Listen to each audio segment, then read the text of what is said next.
G'day, it's Simon at South Sea Cars and Coffee.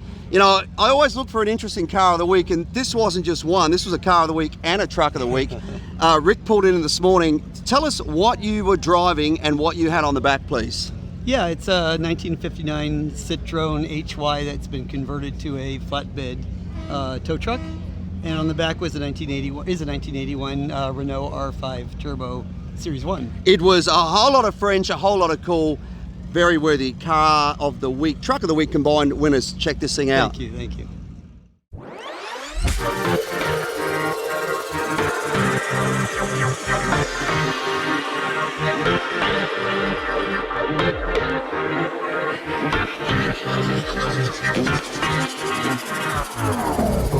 All right, let's start with the Renault. Yeah. So this is a Renault 5. It's a mid-engined car that was built to compete in rally championships, but also to show that Renault was still a serious contender at building fast cars, right? That's right. So let's talk about the engine. Turbocharged. Turbocharged 1.4, 185 horsepower. And it's basically in behind there. There's the air intakes for it there, yeah? That's correct. Let's talk about its pedigree. So obviously they rally raced them, correct? That's correct. And at the same era they were racing, I guess, against some of the Audis. Peugeot, not Audi yet. Audi came in A little bit later? after, and then just Okay. decimated everybody. Yeah, because of the Quattro. Yes. So this was a little earlier. Interesting. We've had a few of these at the show before, and I always love them. I mean, they really, there's wide body and then there's this, but this was based on a front engine car that Renault was already building, wasn't it? Let's talk about that. So what did it start? What did they start their life off? Well, it largely, but at the same time very remotely, started as a Le Car, Right. which is an anemic little four-cylinder, Yep. really throwaway car. Yep. And this is what came from it. And there's some, the doors, for instance, would be a direct replacement, except for these are aluminum. So Yep. in this particular model, And like we can see in the back there, that's where the engine is, underneath that cover underneath there. So at the time, this was a pretty advanced little car, because mid-engine wasn't something that just everybody was doing, right? no, this and Peugeot were really the two that were dominating at the time. And they didn't build a lot of them either, right? No. Do you know the numbers, or? Yeah, there's between 1,000 and 2,000 of the Series 1, if I remember right. In the Series 2, there was about 3,100 and change. Yeah, right. They made, which Yeah, are right. all alloy body instead of the aluminum bodied ones. So the engine that was in it, did it come from one of their other regular cars, or was this something that they built basically dedicated for this from scratch? It has some roots to the original engines, but it is quite a bit. Obviously, the internals are unique and different. But, yeah. And how did you come by this car? Well, a unique story is I've been chasing a car, in particular this car, for over 40 years.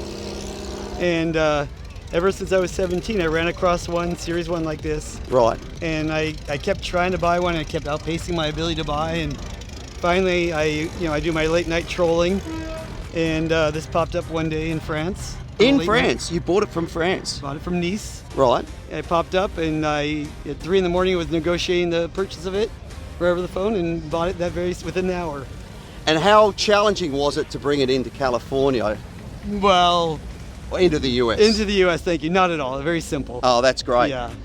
I mean, it's just such an iconic car. So, are the wheels the original wheels? Have they been changed? No, these are kind of a common replacement, because the original wheels are metric based. Right. TRXs, and they're known to be very hard rubber, very difficult to use, Yeah, hard to right. replace.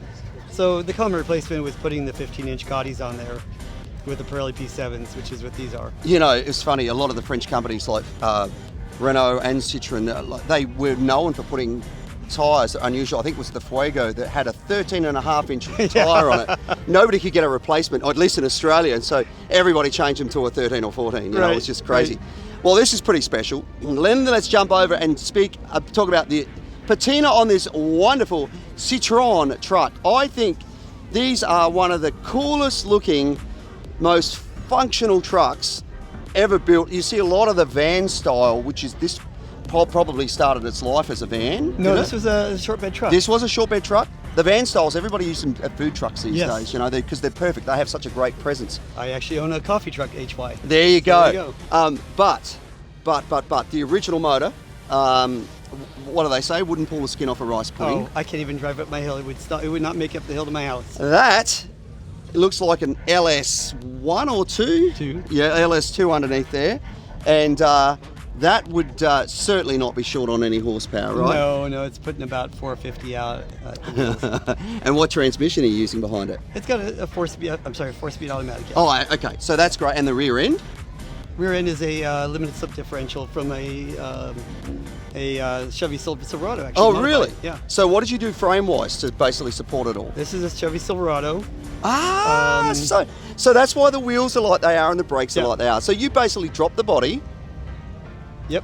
but interesting that the motor in the Silverado would normally have been at the front up there. Yes, exactly. So you've had to put it back there. You've done some serious engineering on this thing. Well, I got to give credit to Clint Wolf up in Rancho Cordova. He is my expert at engineering, building, welding, designing. He's just remarkable. I mean, we extended this quite a bit. Yep. Got original panels, reinforced the bed with all sorts of reinforcements to carry a vehicle in the back. I love the engine cover that goes in, covers that up, and then Thank the you. seat goes in over the top. There's so much thought's been put into it, and yet I love the fact that it's still, you know, the patina and everything. You haven't tried to make a princess out of her. No. She's a bit of a sleeper though. Well, Rick, as our Car of the Week winner, you get this Maguire's complete kit, which includes the hot shine foam, quick interior detailer, perfect clarity glass cleaner, ultimate wash and wax, hybrid ceramic detailer, and a microfiber towel. You can keep this thing looking pristine, but don't use the Maguire's on this because it'll come back and look like brand new and Yeah, defeat don't the want purpose. that. Mate, so great to have like 2 Cars of the Week, Truck of the Week, whatever it is. Congratulations, mate. Thank you. I really appreciate it. Glad to be here. Glad to share.